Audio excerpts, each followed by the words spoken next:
Car public आमचा पिल्या म्हणला होता आज मी सायकल शिकलो ना काका मला स्लाईस प्यायला न्यायचं. मग पिल्या शिकला ना सायकल शिकल्या आलो ना मस्त स्लाईस वगैरे प्यायला. तिथं होते ना राव अमोल शेठ भेटले होते, त्यानंतर निखिल शेठ पण होते, मोबाईलमध्ये बोटं घालत होते. आणि काय नितीन शेठ बी जरा हातवारेच करत होते बा. मग मस्तपैकी आम्ही कॉफी वगैरे घेतली. कॉफी वगैरे घेतल्यानंतर पिल्याला स्लाईस वगैरे घेतली. पिल्या पण लय खुश झालता, हातवारेच करत होता. मग आमचे शेठ लोक भेटले होते, शुभम शेठ. त्यांनी आम्हाला ना कोण सांगितलं नात करते काय सोपं नाही शुभम शेठचा. मग मस्तपैकी वडापाव खायला आलो. वडापाव वगैरे घेतला, पण भाऊ मोबाईलमध्येच बोटं घालत होता. शिवराज साहेब नुसतं मोबाईलमध्ये बोटं. बघितलं ना आजकालचा जमाना असा आहे भाऊ मित्रांनो.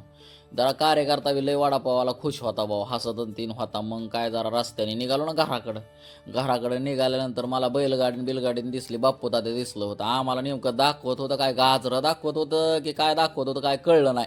पण नंतर कळलं गाजरं दाखवतं. मग घेतलं ना बाप्पू तात्याकडून गाजरं गाजरं घेतल्यामुळे त्या गाजरावर हाणला ना दणका बिगर धुताच. काय सांगायचं मित्रांनो तुम्हाला.